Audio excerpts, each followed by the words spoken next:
ఎన్నికల ప్రచారంలో స్పీడ్ పెంచారు పెద్దపల్లి ఎంపీ కాంగ్రెస్ అభ్యర్థి వివేక్. ఆదిలాబాద్ జిల్లా బెల్లంపల్లి, శాంతిఖని, చెన్నూరు, కృష్ణంపేట, మిట్టపల్లి ఏరియాల్లో జోరుగా ప్రచారం చేశారు. ప్రజల సమస్యలు తెలుసుకుంటూ ముందుకెళ్లారు. బెల్లంపల్లి అసెంబ్లీ సెగ్మెంట్ సిపిఐ అభ్యర్థి గుండా మల్లేష్ కూడా వివేక్ తో పాటు ప్రచారంలో పాల్గొన్నారు.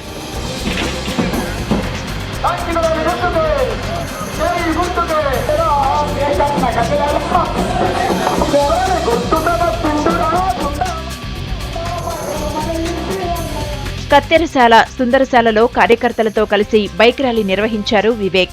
ర్యాలీలో కాంగ్రెస్ నేతలు కూడా పాల్గొన్నారు.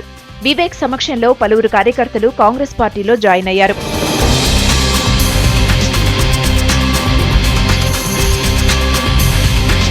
నవతెలంగాణ నిర్మాణం కాంగ్రెస్తోనే సాధ్యమన్నారు వివేక్. కార్మికుల ఇన్కమ్ ట్యాక్స్ లిమిట్ ను పెంచేందుకు కృషి చేస్తానన్న వివేక్ సింగరేణిలో వారసత్వ ఉద్యోగాల అమలుకు ప్రయత్నిస్తామని హామీ ఇచ్చారు. దేశవ్యాప్తంగా 20 మంది ఉన్నారు. మన కేసీఆర్ గారు కూడా తెలంగాణ రాష్ట్ర సమితి బొగ్గుగని కార్మిక ఉందని చెప్పి వారు కూడా 20 మెంబర్స్ ఆఫ్ పార్లమెంట్ లో వారు కూడా ఒక్కరు.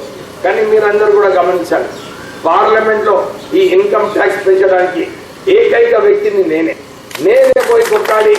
మీకు ఇన్కమ్ ట్యాక్స్ లిమిట్ 2 లక్షల వరకు చేసింది ఘనత నాకు మీరు ఒక అవకాశం ఇచ్చినారు. దాని ప్రకారంగా నేను చేయించిన. ఇప్పుడు కూడా మీ అందరికీ అన్ని గన్నుల్లో నేను చెప్తున్నాను, నేను మీకు 2 లక్షలు ఉంది, దానికి పెంచే అవసరం ఉన్నది. ఎందుకంటే మీ జీతాలు పెరిగినాయి. మీరు అడిగే ప్రశ్న కరెక్ట్, మీ డిమాండ్ జస్టిఫైడ్ ఉంది. నేను కూడా కేంద్రంలో కొట్టాడి ఈ ఇన్కమ్ ట్యాక్స్ పెంచుతానని చెప్పి సభాముఖంగా మీ అందరికీ మాట ఇస్తూ. వివేక్ తరపున ఆయన సతీమణి సరోజా కూడా ప్రచారంలో బిజీగా ఉన్నారు. మంథని అసెంబ్లీ నియోజకవర్గం కాంగ్రెస్ అభ్యర్థి శ్రీధర్ బాబుతో కలిసి ఆమె ప్రచారం నిర్వహించారు.